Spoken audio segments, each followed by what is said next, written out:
Este é o terceiro e último bloco do programa Tribuna Livre, que recebe hoje aqui com muita satisfação Franesi Ribeiro, ex-vereador de Cruzeiro do Sul, ex-deputado estadual pelo PFL, agora no Democratas, depois de passar pelo PPS. Bené Damasceno, também ex-vereador aqui da capital, foi presidente da Câmara, também deputado estadual e agora filiado ao PROS. Nós temos eleições 2016 e a crise econômica dos municípios. Nós estávamos falando de saúde no bloco passado.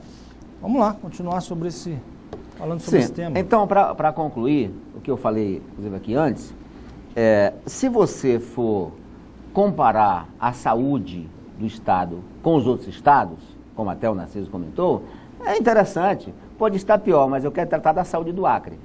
Eu não sei se foi lá em São Paulo, ou se foi lá no Maranhão, ou se foi lá na Bahia, que foi prometido uma saúde de primeiro mundo.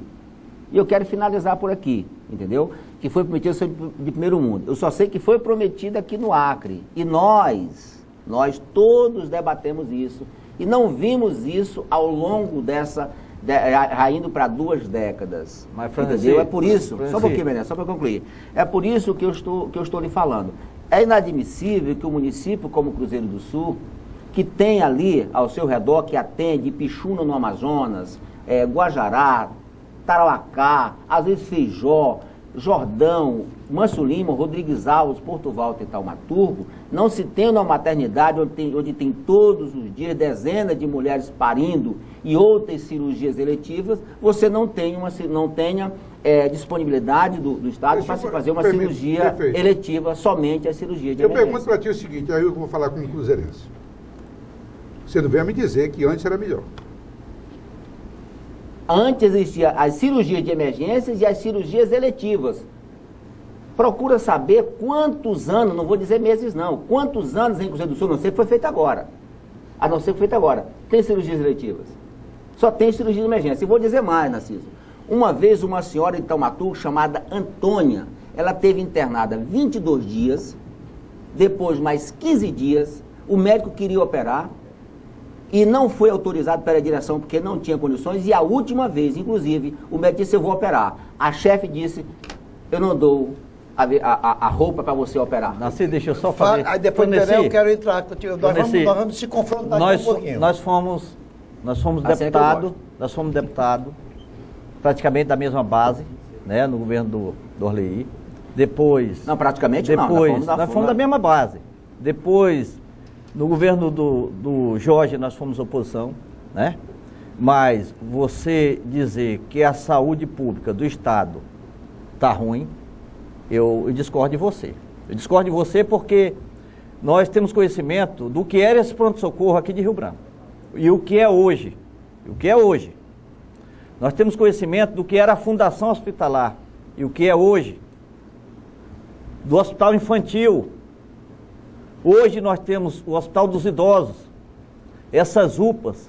Agora, a situação de saúde, o Hospital do Câncer, a situação de saúde, ela é crítica no país. Mas o Acre, Francisco, em termos de saúde, é um dos melhores estados.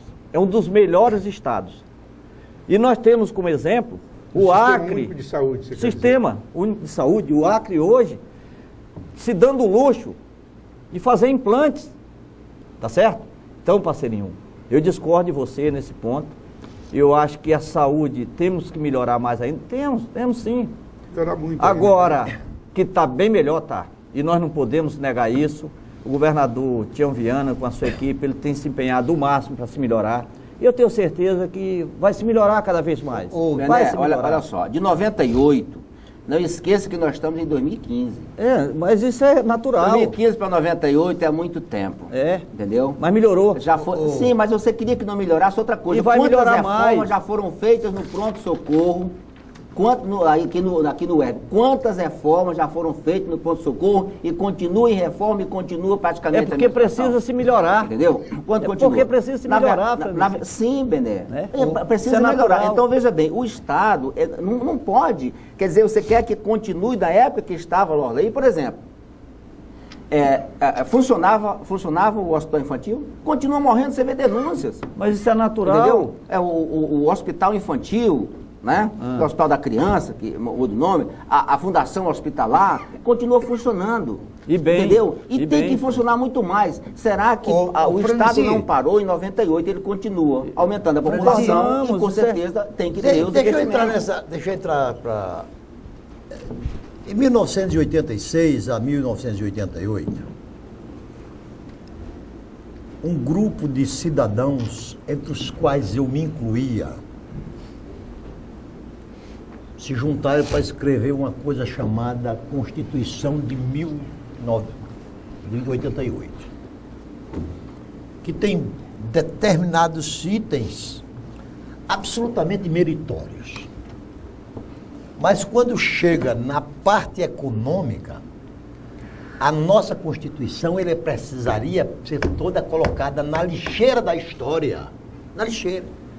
Por quê?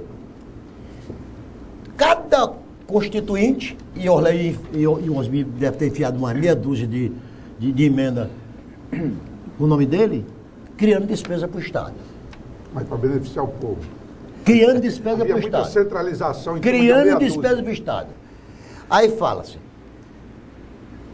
é direito do cidadão, saúde, educação, lazer, emprego, casa, segurança. Tudo. Só que esses constituintes criaram uma despesa e não disseram de onde vinha uma receita. Vamos lá. Arquibaldo, em 1988, a carga tributária que os brasileiros pagavam era 22% do PIB. Recolhia 22% da população em forma de imposto, de tributos, de contribuições. E o Brasil era mantido. O Brasil devia 200 bilhões de dólares. De lá para cá, aí foram criando os benefícios. Teve tantos benefícios que criaram um benefício aí chamado seguro-defesa para pescador, que nós temos aqui parlamentar eleito só trocando voto por benefício de seguro-defesa. É mesmo assim? Mas aonde? Aqui no Acre? No Acre no Brasil. Aí, é porque eu pensei que era só para Cruzeiro do Sul, Márcio Lima. Aí vem. Aí, bolsa para todo mundo, aposentadoria para todo mundo e de forma indiscriminada, pensão para todo mundo. Aí foram criando. A carga tributária passou de 22% para 38%. Senão não cobre. A dívida pública passou de 220 bilhões para 3 trilhões de reais, que é a dívida hoje.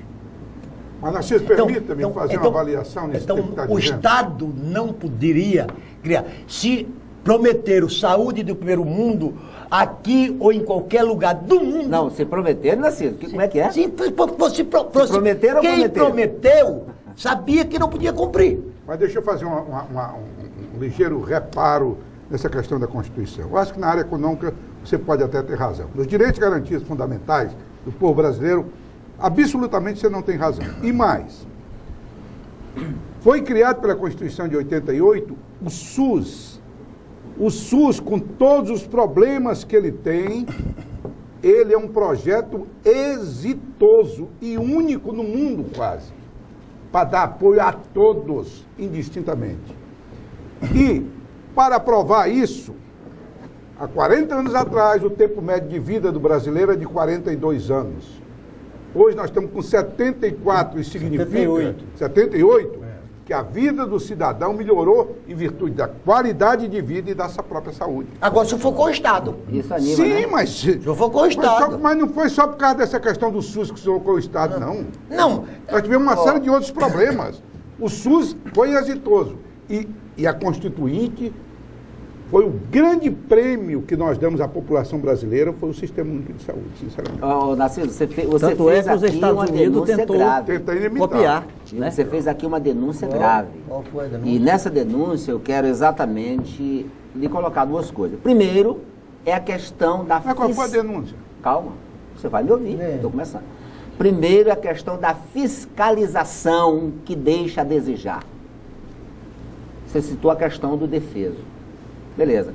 Lá no Juruá está acontecendo a mesma coisa. Agora mesmo, um dos chefes lá do município de Márcio Lima foi a uma reunião e chegou lá, disse para o pessoal que tinha que receber as carteiras de volta, porque senão eles seriam presos. Porque ele tinha dinheiro para pagar um advogado, e eles não tinham. E ele chegou lá, sabe em que carro, Narciso? Numa SW4. Então você está confirmando. Entendeu? Veja bem. E outra coisa. Agora, a grande denúncia que eu acho que você faz é o estelionato eleitoral nacional. Essa questão de defesa, de bolsa tal, de tal, foi exatamente em cima disso, dizendo que ia ter isso, e o que você acabou de dizer. Inclusive, você falou que é um dos responsáveis por ter criado despesas sem saber de onde vinha a receita. E aí chegou exatamente ao déficit hoje de mais de 30 bilhões e meio, isso que se estão pensando. Então, o que ocorreu realmente, eu concordo com você, isso foi um estelionato eleitoral, por isso, exatamente, que caberia o quê? Que caberia a fiscalização para se comprovar e se iniciar exatamente o processo de impeachment. Mas isso aí está... Francisco, você sabe qual é a minha grande preocupação? É de saber qual é o futuro caloteiro que vai ser presidente do Brasil. Sabe por quê? Quer que eu diga por quê? Quando foi na eleição passada, quando o Dilma dizia, nós falamos em Bolsa Família, aí o Aécio dizia, o PSDB criou e meu governo vai ser mantido. Quando se falava em fiéis, vou manter e dobrar. Quer dizer, então o problema é que o sistema político brasileiro, ele diz o seguinte, nas entrelinhas, ou você mente prometendo ou não se elege. É lógico. É o que eu tenho sofrido. É o sistema. Mas aí nós temos que entrar no outro... Banalizou. O eleitor está... Então vamos entrar noutra discussão. Ora, institucionalizar o Bolsa Família... E aí tudo hoje está à vontade. Permita-me, o Bolsa Família, o FIES e uma série de outros benefícios sociais que foram criados são justos. Se fossem controlados. E necessários. Agora, o que precisa é ser disciplinada a sua aplicação. Sim. E fiscalizar. Agora eu prefiro aplicar, Arquibaldo, esse recurso todo nesses programas sociais do que dar 6 bilhões por semestre aos banqueiros. Concordo. 6 bilhões por semestre aos banqueiros.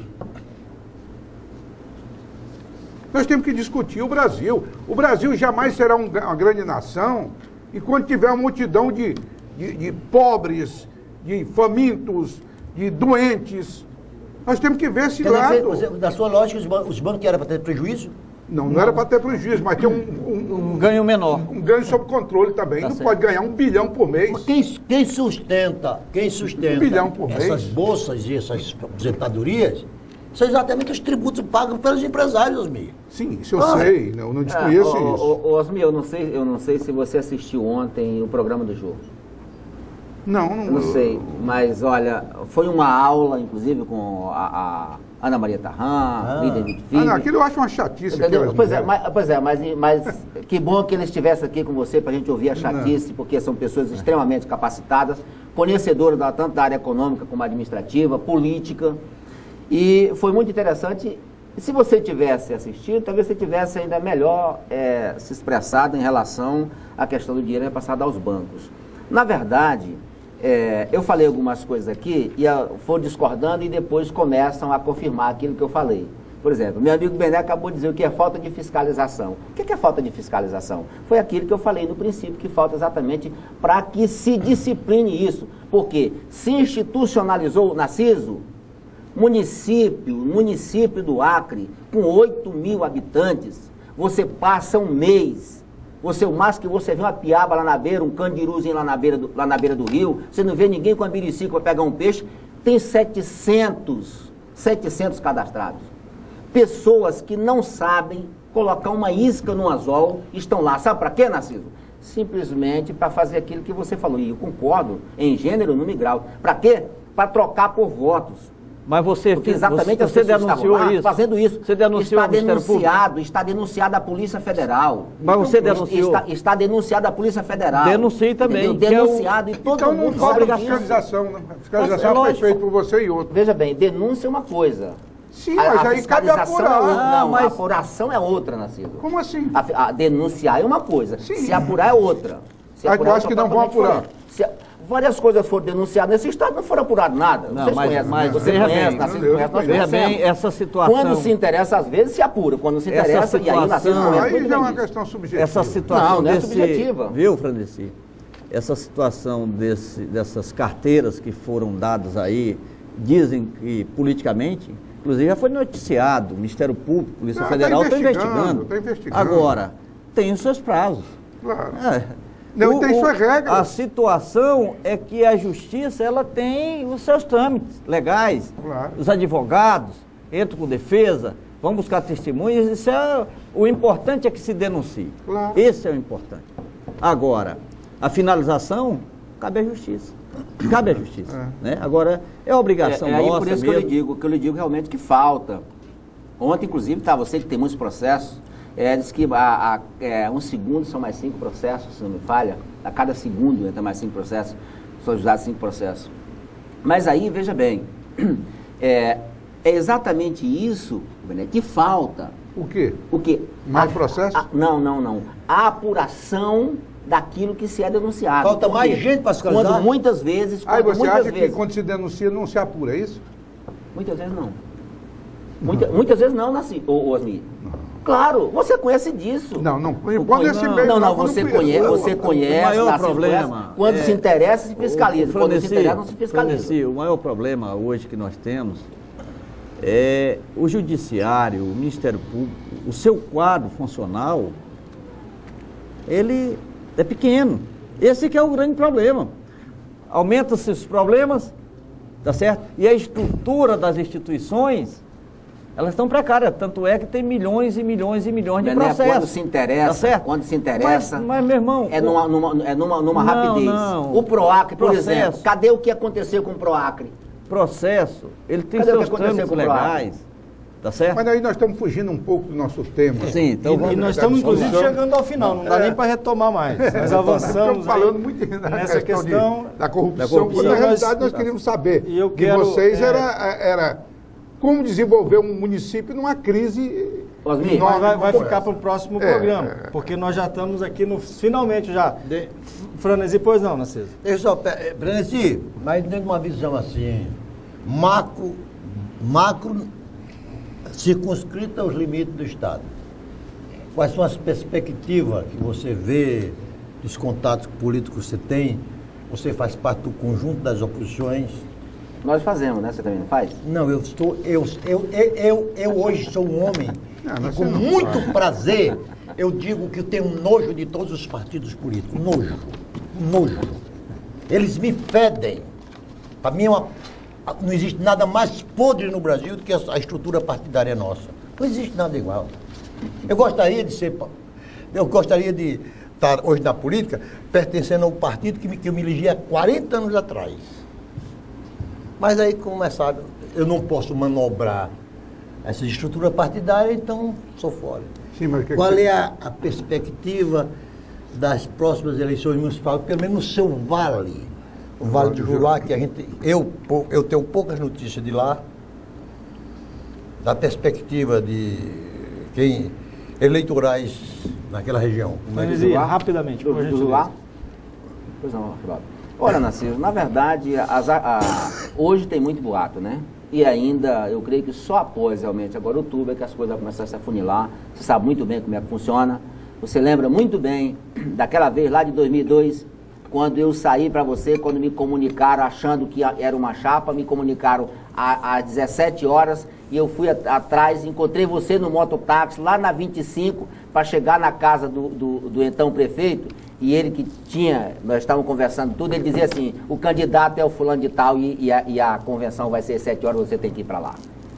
Então, você sabe que as coisas não funcionam assim, ainda tem muita água para rolar debaixo da ponte, para poder se trabalhar, se articular e primeiro, na verdade, dirimir essas questões pontuais, essas ganâncias dos partidos por seus candidatos. Uma pergunta mais objetiva, quem tu acha que tem chance de ganhar? Chance, pelo menos. A oposição ou o governo lá no Juruá? Em Cruzeiro do Sul em particular. É uma forma bem objetiva. Olha, a unida oposição, sim. Mas como que é a oposição unida se tem dois candidatos da oposição? Em 3 ou 4. Então, assim, mas a eleição Unido. é só daqui a um ano e um mês. Tá, mas... Aí tem muita coisa para falar. Então, ele está perguntando o de hoje, eu não posso prever, né? Eu não posso prever. Então, hoje, tá? É como lá em Porto Acre. Se unir, mas se esse pessoal que está com você sair todo, aí fica difícil. Então, se unir realmente, tem uma perspectiva, por quê? Porque o prefeito de Rodrigues Alves, as informações não são boas. O prefeito de Monte Lima, eu não sei como é que está, mas não é candidato, mas lá ninguém não definiu ainda. Porto Volta, segundo as informações, o prefeito, que foi muito criticado antes, mas botou a casa em ordem, está trabalhando muito bem. Taumaturgo é o pior do estado, é um desastre, entendeu? Então, agora, é lógico, Narciso e Osmi, que se não tiver união, qualquer prefeito mais bem que esteja, ele está na administração, está com a máquina na mão, e isso é pesado. Se não, se houver realmente a união, se tiver o consenso, se não houver, Osmi, aquelas arbitrariedades que você conhece, que nós conhecemos, é possível que tenha êxito a oposição no Juruá. Vamos alternar. Bené Damasceno, por gentileza, 30 segundos para suas considerações finais. Eu quero agradecer a você, Arquibaldo, pelo convite, ao Narciso, ao empresário Narciso Mendes, ao Osmi, ao Franeci, pela participação aqui com a gente, respeitosa. E isso é importante, né? A sociedade ouvir da gente, o que é que nós pensamos, como é que estamos trabalhando. E nós estamos lá em Porto Acre, à disposição, no dia que quiserem lá fazer uma visita, tá certo? Obrigado. E se Deus quiser, vamos colocar o nosso nome lá como um pré-candidato a prefeito, lutar para que futuramente nós possamos nos orgulhar e ter vocês com o maior prazer lá no nosso município, se Deus quiser, tá? Obrigado e boa noite a todos. Franesi, 30 segundos, por favor. Tudo isso. Muito obrigado, Arquibaldo, obrigado ao Osmi, ao Narciso, ao Bené por essa oportunidade. Eu estava assim bem enferrujado, né? Achava que ninguém nem lembrava mais de mim. Mas muito obrigado, foi bom estar aqui de forma respeitosa, externando os nossos pensamentos, as nossas considerações. Isso é importante. Esperamos realmente que o Brasil, que o Estado, enfim, que tudo se tome um rumo. Difícil mas nós confiamos em Deus. Obrigado à TV Rio Branco pelo espaço e que nós possamos, numa outra oportunidade que formos convidados, estarmos com vida e saúde para estarmos aqui novamente com vocês. Muito obrigado, que Deus abençoe. Amém. Obrigado, Narciso. Obrigado, Osmi, em especial aos nossos convidados de hoje, Bené Damasceno, meu querido amigo Franesi Ribeiro, e a você que todas as sextas-feiras nos acompanha aqui pela TV Rio Branco, canal 8, ou aos sábados, sempre a partir das 8h45 da noite. Na semana que vem estaremos de volta com mais um tema do Tribuna Livre. Até lá.